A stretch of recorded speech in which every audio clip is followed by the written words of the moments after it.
ये क्रोशिया के अंदर, क्रोशिया का तो वीज़ा मेरे पास नहीं है, वही शंगन वीज़ा पे मैं आया हूँ। तो कहने का मकसद ये है कि अभी थोड़ी सी मुश्किल होने वाली है, क्योंकि आगे जो भी कंट्रीज़ में विज़िट करने वाला हूँ, एक तो उसकी सबकी करेंसीज़ अलग अलग है। यूरोप के अंदर जो यूरोपियन यूनियन है या जो शंगन एरिया है, वहाँ पे ट्रैवल बहुत ईजी थी।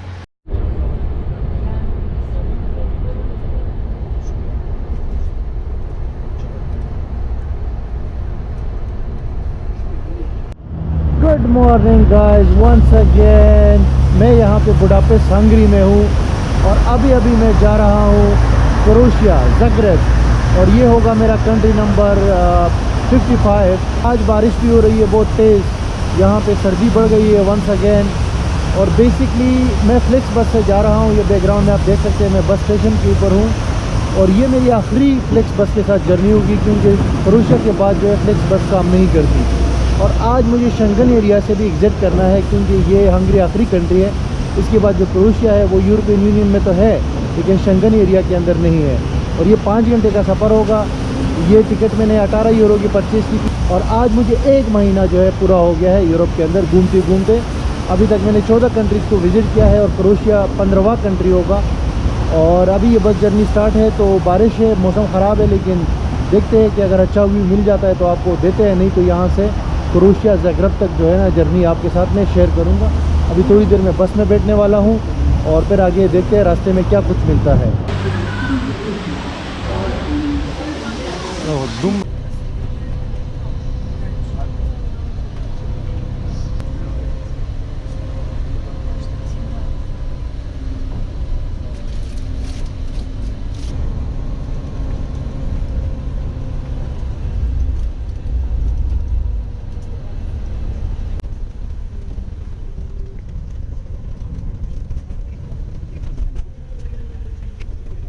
बस चल पड़ी है, 30 मिनट हो गए हैं और शहर से अब निकल आए हैं। 5 घंटे का टोटल सफ़र है यहाँ से क्रोशिया ज़ाग्रेब तक। और बारिश अभी भी चल रही है, आप देख सकते हैं। तो मौसम होप के बेहतर होगा आगे। तो शेयर करते हैं आपसे कि कैसी ये जर्नी जाती है। हंगरी तो बहुत खूबसूरत है। कल परसों में आया था 2 दिन पहले, और क्रोशिया का भी मैंने सुना है कि वो भी खूबसूरत है। लेकिन देखते हैं, मौसम अगर अच्छा होता तो फिर ज़्यादा आपको दिखा पाती चीज़ें।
जो इमिग्रेशन की जो स्टोरी है वो मैं आपको फिल्म में बताता हूँ जब हम ज़गरेब पहुँच जाएँ।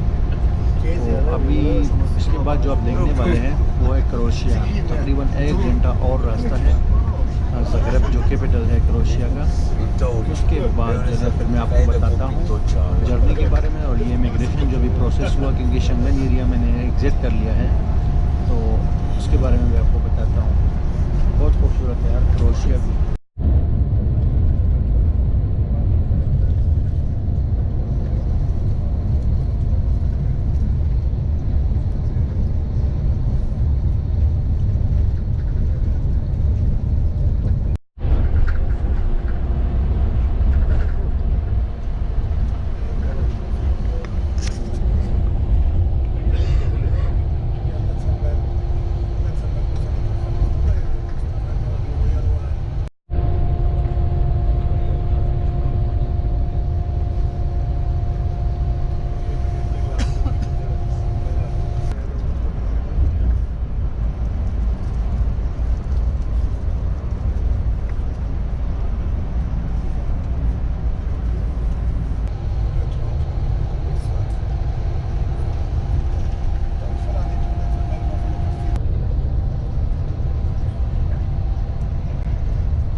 फाइनली जनाब हम ज़ाग्रेब पहुंच गए हैं। क्रोशिया का कैपिटल है ये, और तकरीबन 4 घंटे का रास्ता है। वैसे ये 40 मिनट वहाँ पे इमिग्रेशन में लगे हैं। तो ये है मेरा कंट्री नंबर 55 और बहुत खूबसूरत जगह है।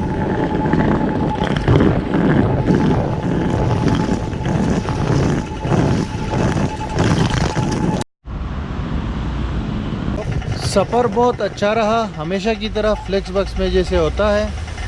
और हंगरी तो खूबसूरत है, मतलब उसका जो कंट्री साइड है, लेकिन उससे ज़्यादा खूबसूरत जो है वो ये क्रोशिया का कंट्री साइड बहुत खूबसूरत है। मतलब रास्ते में आपको जगह जगह पे छोटे छोटे खूबसूरत गांव नज़र आते हैं। और बॉर्डर पे जो है मतलब 40 मिनट लग गई, दोनों बॉर्डर एक साथ ही है, मतलब इमिग्रेशन दोनों में एक साथ हो गई। लेकिन इमिग्रेशन का पूरा क्या चक्कर है अभी आपको बताता हूँ। अभी मैं हॉस्टल जा रहा हूँ, यहाँ पे करीब ही है सिटी सेंटर में।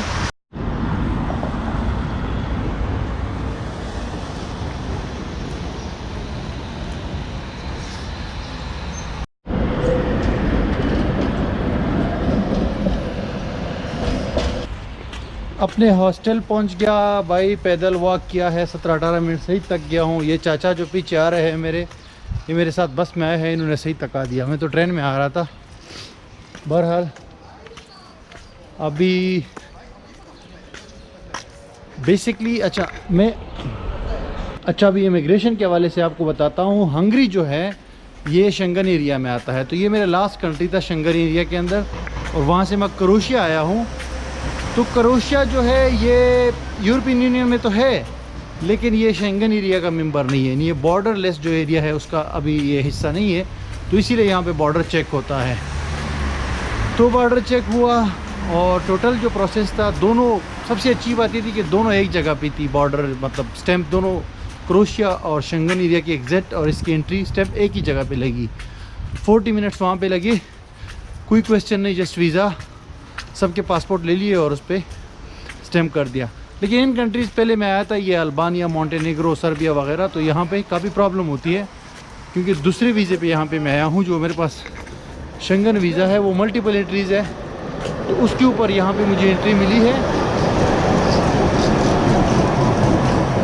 ये क्रोशिया के अंदर। क्रोशिया का तो वीज़ा मेरे पास नहीं है, वही शेंगन वीज़ा पे मैं आया हूँ। तो कहने का मकसद ये है कि अभी थोड़ी सी मुश्किल होने वाली है, क्योंकि आगे जो भी कंट्रीज़ में विज़िट करने वाला हूँ, एक तो उसकी सबकी करेंसीज़ अलग अलग है। यूरोप के अंदर जो यूरोपियन यूनियन है या जो शेंगन एरिया है, वहाँ पे ट्रैवल बहुत इजी थी, ना कोई करेंसी का इशू, मतलब यूरो चलता है सब जगह। दूसरा, एक मुल्क से बस में बैठो, दूसरे में उतर जाओ, कोई इशू ही नहीं है।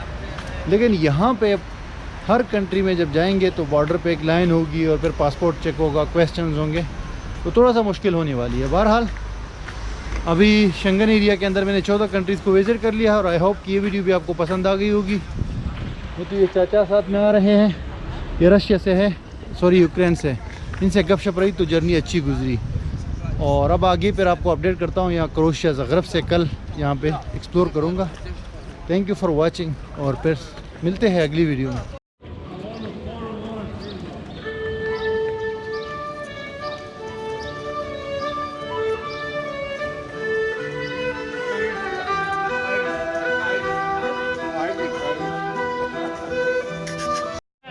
They didn't like, to be honest, they didn't like each other at all.